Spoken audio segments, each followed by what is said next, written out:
Hello everyone, आज हम exercise 11.2 के आगे के क्वेश्चंस करते हैं। क्वेश्चन नंबर 3 है, Rahman is making a wheel using स्पॉक्स. He wants to fix equal spokes in such a way that the angles between any pair of consecutive spokes are equal. Help him by completing the following table. देखिए, रहमान है, वो wheel बना रहा है. उसने wheel बनाने के लिए स्पॉक्स यूज किए हैं. जानते होंगे आप ताने जो साइकिल में लगी हुई होती हैं, उसने स्पॉक्स का यूज किया है व्हील्स बनाने में. He wants to fix equal spokes in such a way. वो ये स्पॉक्स इस तरीके से लगाता है कि इन दोनों जो कॉन्सेक्यूटिव स्पॉक्स हैं, मतलब एक के बाद दूसरी, इसके बाद ये, इसके बाद, तो इनके दोनों के बीच का एंगल जो है, जो इन कॉन्सेक्यूटिव स्पॉक्स के बीच का एंगल है, ये सब आपस में इक्वल हो. ठीक है. Help him by completing the following table. इसके हेल्प से इस टेबल को कंप्लीट करना है. अब देखिए, आप इसमें ही देखिए, 4 स्पॉक लगाई, एंगल ये बन रहा है. ठीक है. जब उसने 4 की जगह 6 स्पॉक्स लगाई तो आप देख रहे होंगे ये एंगल कम हो गया. और इसी जगह उसने 6 की जगह 8 स्पॉक्स लगाई तो एंगल और कम हो गया. तो जैसे जैसे वो नंबर ऑफ स्पॉक्स बढ़ाता जा रहा है, एंगल जो इनके बीच का एंगल है वो कम होता जा रहा है. तो ये क्या है? इनवर्स प्रोपोर्शन है कि जैसे जैसे हम नंबर ऑफ स्पॉक्स बढ़ाते जा रहे हैं, उसी तरह से एंगल्स घटते जा रहे हैं. तो ये हमारा इनवर्स प्रोपोर्शन है. और हमें ये दे भी रखा है कि अगर नंबर ऑफ स्पॉक्स 4 हैं तो 90 डिग्री का एंगल बन रहा है, और अगर 6 हो जाती हैं तो 60 डिग्री का एंगल बनता है. ठीक है. कम हो रहा है ना, नंबर ऑफ स्पॉक्स बढ़ रही है, एंगल कम हो रहा है. तो हम इसे कैसे बताएंगे ये इनवर्स प्रोपोर्शन में है? देखिए, हम इस तरह से भी बता सकते हैं. 4 मल्टीप्लाई 90 कितना होगा? 360. और 6 इंटू 60, इन दोनों को हमने मल्टीप्लाई करा और इन दोनों को मल्टीप्लाई करा, ये दोनों इक्वल आ रहे हैं. इसका मल्टीप्लाई इक्वल आ रहा है, तो इसका मतलब क्या है? ये इनवर्स प्रोपोर्शन में है. तो हम लिख देंगे therefore it is a case of inverse proportion. ठीक है. अब हमें ये फाइंड करना है, ये x होता है और ये y, y1 y2, ये हो गया y3 y4 एंड y5. इनकी वैल्यू हमें फाइंड करनी है. तो हम लिखेंगे x1 y1 is equal to x3 y3 की वैल्यू फाइंड करनी है, इसलिए x3 is equal two into y3. x1 कितना था? 4 into 90 is equal to 8 into y3 की वैल्यू फाइंड करनी है. 8 इसके अपॉन में आ जाएगा, इज इक्वल टू y3. अब ये कट जाएगा, 2 पर चला जाएगा, ये 2 से ये भी कट जाएगा, तो y3 की वैल्यू आ गई 45 डिग्री. ठीक है. अब इसी तरह से हम y4 की वैल्यू फाइंड करेंगे. x1 y1 x4 y4, ये तो है हमारा 4 into 90 is equal to x4 हमें दे रखा है 10 इंटू y4 की वैल्यू फाइंड करनी है, तो 10 ये अपॉन में आ जाएगा, इज इक्वल टू y4. 0 से 0 कट गया, 4 9 जा 36. ठीक है. तो ये आ गया एंगल 36 डिग्री. अब निकालना है हमें y5. तो x1 y1 x5 y5. ठीक है. x1 है 4 इंटू 90 और x5 है हमारे पास 12 इंटू y5. अब 12 डिवाइड में आ जाएगा, इज इक्वल टू y5. ये कट जाएगा 3 पर, 3 इससे कट जाएगा, तो y5 की वैल्यू आ गई 30 डिग्री। ठीक है, टेबल कंप्लीट हो गई है, हमने वैल्यू फाइंड कर ली इन सब की। अब इसके आगे कुछ क्वेश्चंस दे रखे हैं, उनको करते हैं।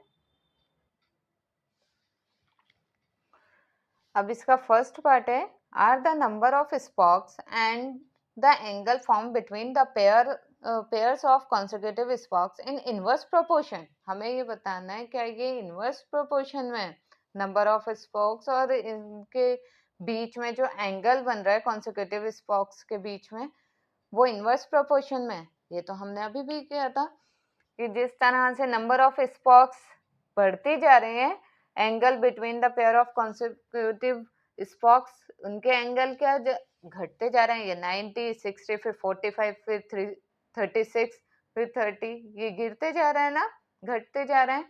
ये इंक्रीज हो रहा है तो ये डिक्रीज हो रहा है, तो ये क्या है, इनवर्स प्रोपोर्शन में है। तो हम लिख देंगे as the number of spokes increase,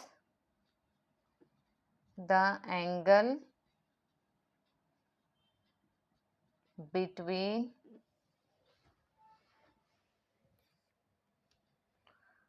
consecutive spokes decrease। ठीक है, नंबर ऑफ स्पॉक्स इंक्रीज होती जा रही है तो इनके बीच में जो एंगल बन रहा है वो डिक्रीज होता जा रहा है। therefore they are in inverse proportion, इसलिए ये इनवर्स प्रोपोर्शन में है। क्लियर हुआ? अब इसका नेक्स्ट पार्ट, इसका सेकंड पार्ट है, calculate the angle between a pair of consecutive स्पॉक्स on a wheel with 15 स्पॉक्स। अब हमें कैलकुलेट करना है, एंगल्स बताना है, इनके बीच का एंगल कितना होगा अगर 15 स्पॉक्स हो। ठीक है, हमें इसमें क्या दे रखा है, नंबर ऑफ स्पॉक्स 15 हो, तो हमें ये फाइंड करना है कि, ठीक है, तो हमें एंगल फाइंड करना है।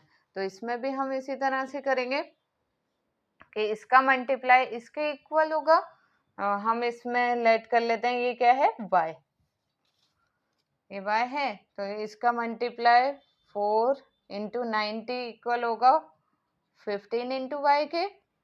y की वैल्यू फाइंड करनी है हमें, तो 15 डिवाइड में चला जाएगा is equal to y। 15 divide करेंगे इससे तो ये कितने पर जाएगा, 6 पर, 4 6 24, तो एंगल कितना आ गया इनके बीच का, 24 डिग्री। तो हम लिख देंगे हैंस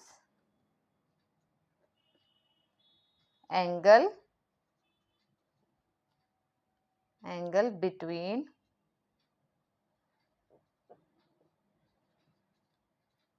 स्पॉक्स इज 24 डिग्री। ठीक है, इनके बीच का एंगल कितना होगा, 24 डिग्री। अब इसका थर्ड पार्ट है, लास्ट पार्ट है इसका ये, how many स्पॉक्स would be needed if the angle between a pair of consecutive स्पॉक्स is 40 degree. हमें अब नंबर ऑफ स्पॉक्स बताने, नंबर ऑफ स्पॉक्स कितने होंगे अगर दोनों के बीच का एंगल कितना बन रहा हो, स्पॉक्स के बीच में एंगल 40 डिग्री। ठीक है, अब हमें ये फाइंड करना है, तो इसको हम लेट कर लेते हैं, ये क्या है, x।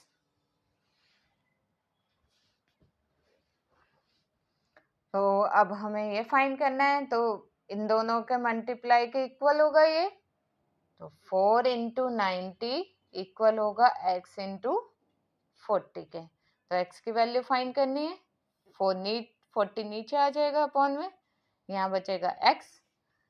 अब 0 से 0 कैंसिल हो गया, 4 से 4, तो नंबर ऑफ स्पॉक्स कितने आ गई, 9। तो आंसर लिख देंगे इसका, hence number of spokes is 9। अब नेक्स्ट क्वेश्चन करते हैं इसका।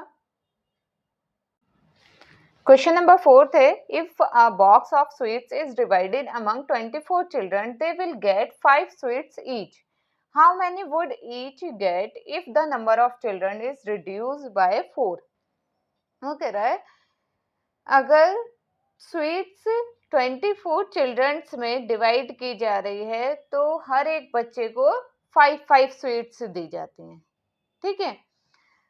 How many would each get, हर एक बच्चे को कितनी स्वीट्स मिलेगी अगर नंबर ऑफ चिल्ड्रन में से 4 चिल्ड्रंस रिड्यूस हो जाए, मतलब कम हो जाए, ठीक है। 24 चिल्ड्रंस हैं तो हर एक को 5 स्वीट्स मिल रही हैं।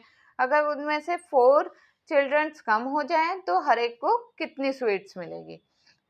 देखिए अभी पहले हम रिमेनिंग चिल्ड्रंस लिख लें। रिमेनिंग चिल्ड्रंस कितने बच रहे हैं? Number of remaining children is equal to total कितने थे 24, उसमें से 4 कम हो जाएंगे तो कितने बचेंगे 20 चिल्ड्रन। अब इसकी टेबल बना लेते हैं।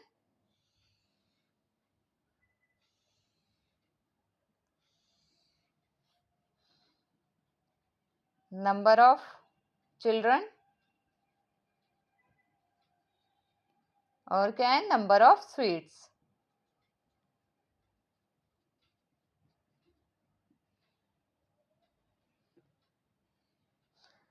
अगर 24 चिल्ड्रन है हर एक को कितनी स्वीट्स मिलेंगे 5। अगर इसमें से 4 कम हो जाए 20 चिल्ड्रन हो जाए तो हर एक को कितनी स्वीट्स मिलेंगी, ठीक है। ये हमें फाइंड करना है। तो ये ऊपर वाला x होता है, ये y, तो हम इसको y लेट कर लेते हैं, ठीक है। अब देखिए जैसे जैसे नंबर ऑफ चिल्ड्रंस बढ़ते जाएंगे स्वीट्स जो है हर एक के हिस्से में कम कम आएगी ना। नंबर ऑफ चिल्ड्रंस बढ़ेंगे तो नंबर ऑफ स्वीट्स कम होते चले आएंगे। अगर 24 को 5 मिल रही हैं तो 20 को और कम 20 चिल्ड्रंस हो जाएंगे, कम चिल्ड्रंस हो जाएंगे तो और ज्यादा चॉकलेट्स मिलेंगी, टॉफीज मिलेंगी, ठीक है ना। तो ये क्या है इनवर्स प्रोपोर्शन में है, तो हम लिख देंगे they are in inverse proportion. Inverse proportion में, तो इनवर्स प्रोपोर्शन में क्या होता है x1 y1 is equal to x2 y2। इसको हम ले लेते हैं y2। x1 24 y1 5 is equal to x2 20 into y2। y2 की वैल्यू फाइंड करनी है, 20 इसके अपॉन में चला जाएगा इज इक्वल टू y2। अब ये देखिए 4 के टेबल से काट देते हैं इसे। 4 5 जा 20, 4 6 जा 24, 5 से 5 कैंसिल हो गया तो y2 की वैल्यू कितनी आ गई 6। अगर 4 चिल्ड्रंस कम हो जाते हैं तो हर एक को कितनी कितनी टॉफीज मिलेंगी, स्वीट्स मिलेंगी 6। हम लास्ट में आंसर लिख देंगे therefore each children will get 6 sweets, ठीक है।